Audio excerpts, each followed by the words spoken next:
Udah hampir 3 bulan karena materi ini akan kita teruskan sampai benar-benar kita benar-benar bisa memahami sedikit demi sedikit bagian-bagiannya daripada titik nol.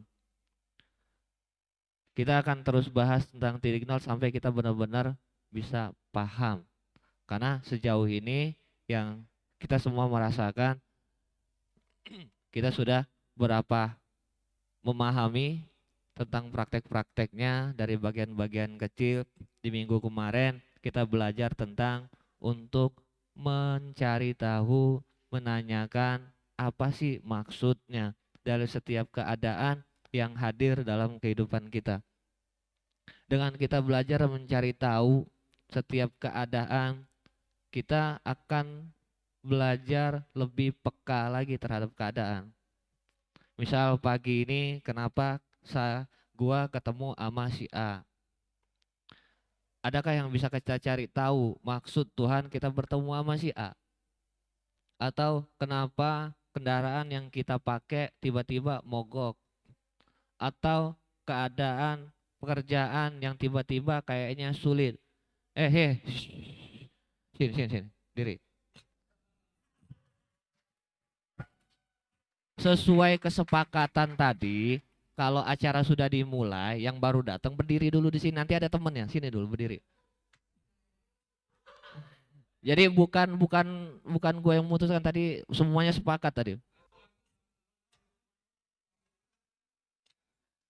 Berdiri, berdiri di situ, diam-diam.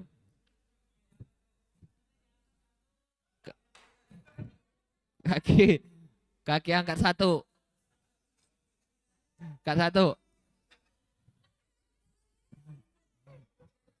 Ya, angkat dulu, angkat. Oke. Tetap berdiri.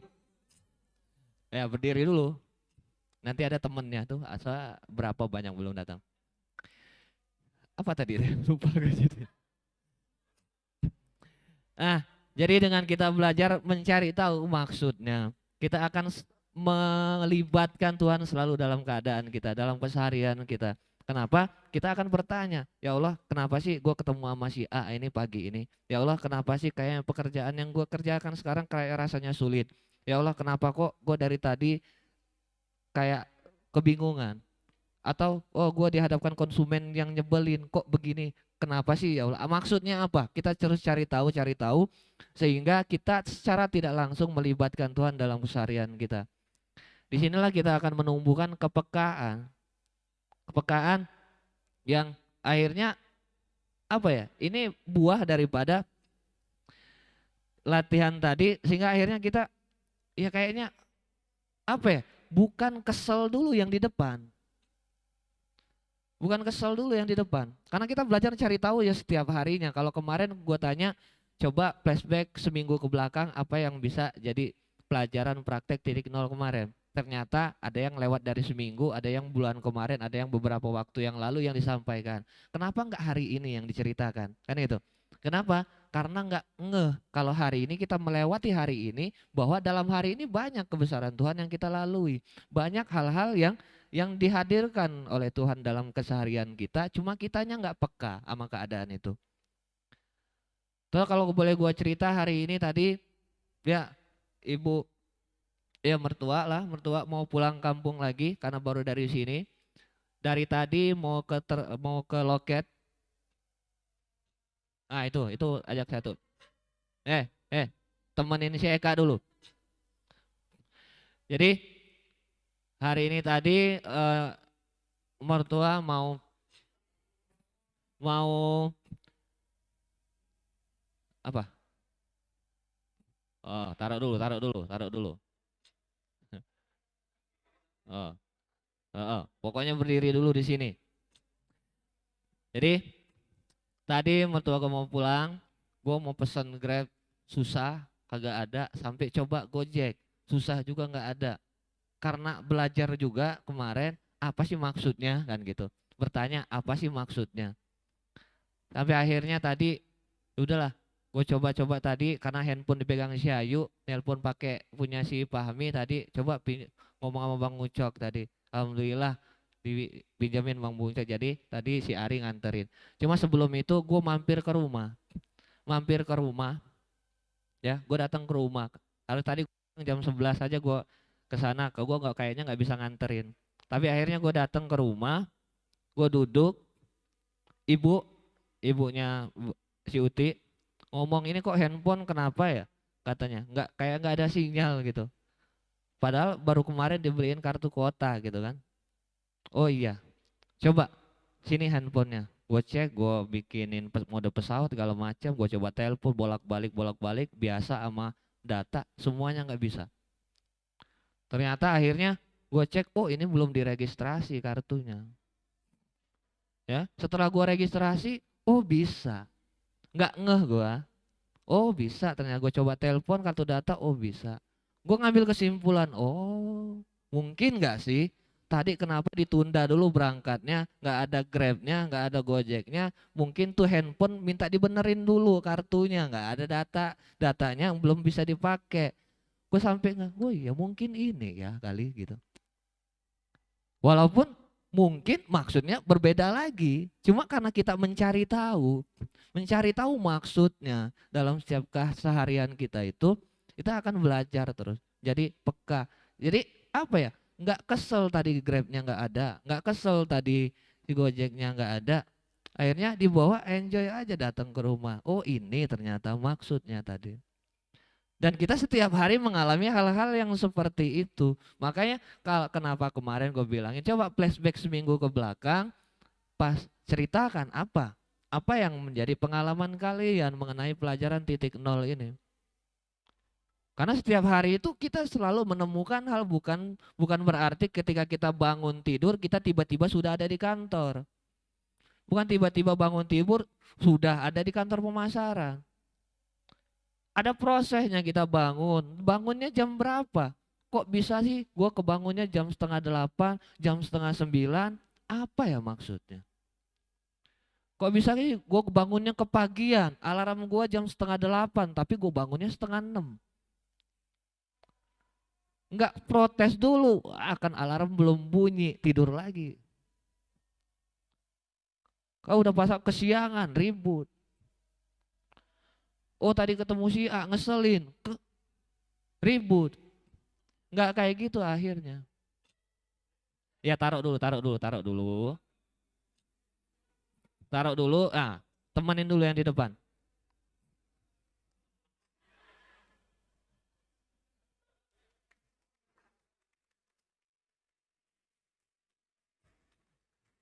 Hujan Mang, hujan. Ih, hujan ya. Heeh. Nggak apa nanti ada temennya. Tadi si P mendukung sekali itu soalnya. Si Yogi apalagi tadi, katanya. Ya, amun aya nu telat cenah, berdiri bedi. Acau. Nah, jadi itu pembukaan awal dari gua. Semoga kita terus belajar ke arah sana, bagaimana memahami maksudnya sehingga kita pun akan terpekakan terus dalam setiap keadaan, bukan mengedepankan emosi kita, kesel kita, marah kita. Akhirnya kita bisa mencerna dulu baik-baik, membawa pikiran tenang dalam setiap keadaan sehingga kita nggak keburu sewot dulu, tapi kita pelajari dulu keadaannya sehingga kita bisa terus terbawa suasananya dengan Tuhan tadi. Titik nol kemarin yang kita pelajari adalah merasa. Merasa apa? Ada 3 hal. Yang pertama merasa kalau kita tidak mampu apa-apa. Merasa ya. Merasa kalau kita tidak mampu apa-apa. Kemudian yang kedua merasa kalau kita tidak punya. Merasa. Bukan beneran tidak punya, merasa dulu. Merasa tidak punya apa-apa. Yang terakhir merasa lagi. Merasa kalau diri kita ini bukan siapa-siapa. Pernah kita ngalami hal itu secara kenyataan? Pernah kita berada di titik terendah dalam hidup kita? Pernah kita benar-benar merasakan bahwa kita nggak punya apa-apa? Yang kedua kita benar-benar bukan sekadar merasa lagi, tapi kenyataannya emang kita nggak punya apa-apa. Kemudian kita emang nggak bisa apa-apa. Dan terakhir boro-boro kita emang ngerasa bukan siapa-siapa. Dan dianggap bukan siapa-siapa. Pada saat titik terendah dalam hidup kita, kenyataan yang kita alami, tapi Yang sekarang kita pelajari adalah rasa yang seperti itu yang kita terapkan. Rasanya aja. Jadi jangan sampai Tuhan izinkan kita untuk benar-benar berada di tempat itu lagi, baru kita ngerti rasanya.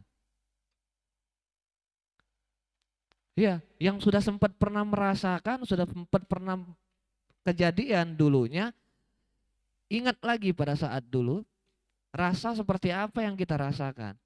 Benar nggak pada saat itu kita merasa terbatas, nggak punya kemampuan? Benar nggak pada saat itu kita merasa kayaknya nggak ada siapa-siapa tempat kita minta tolong?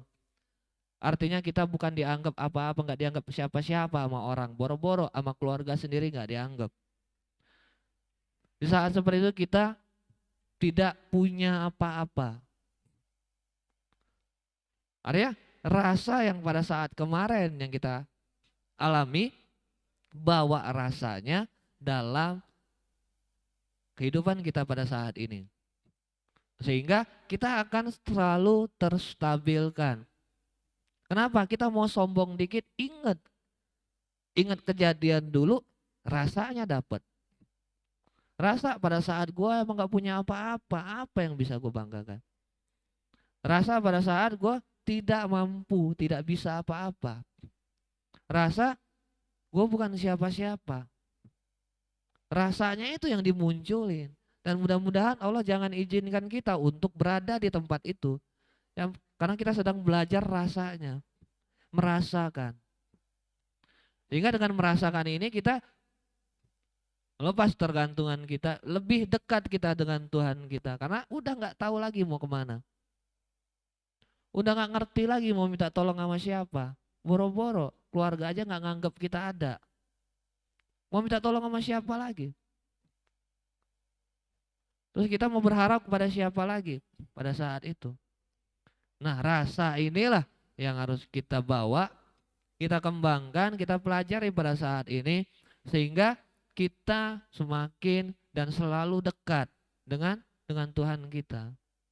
Selalu libatkan Tuhan dalam keseharian kita dengan bertanya maksudnya, dengan mencari tahu alasan terjadinya hari ini, bertemunya dengan siapa.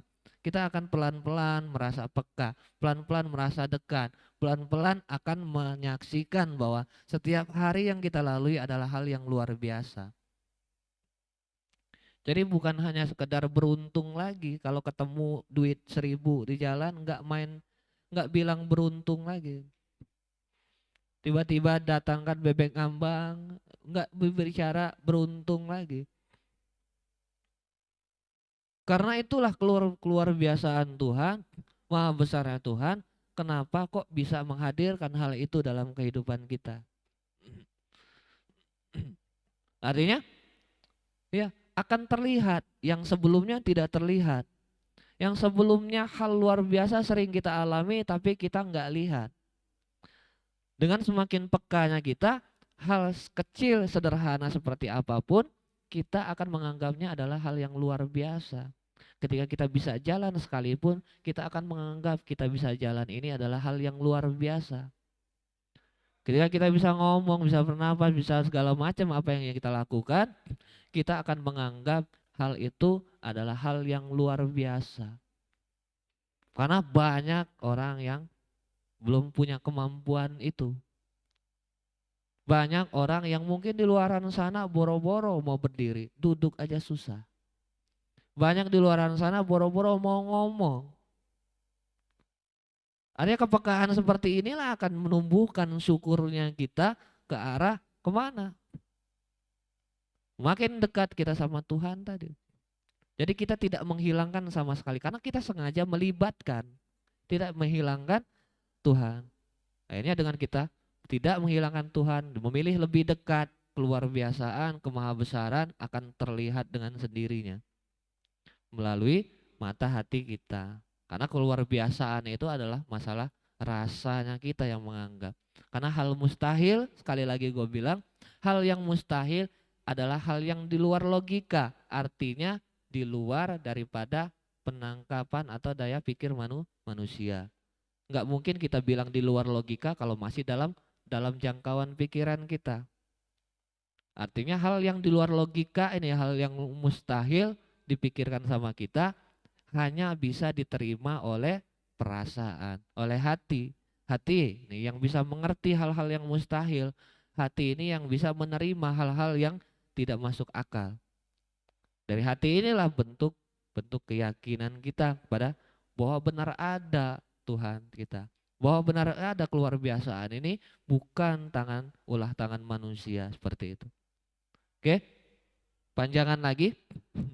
Ini pembukaan lagi tetap. Nah, untuk malam ini khusus gue minta nanti Bang Deki untuk menyampaikan materi karena nanti yang lain akan ketemu bagiannya untuk setiap sesi revolusi mental menyampaikan, bukan cuma sekedar ngomong 2 menit, menyampaikan materi. Ya, materi tetap berkutat seputar titik nol. Mau kita bahas tentang rasa tidak punya apa-apanya kah? Atau kita berbicara tentang yang lain yang seputaran dengan titik nol. Karena semua yang kita pelajari selama ini adalah yaitu ngumpulnya pada titik nol ini.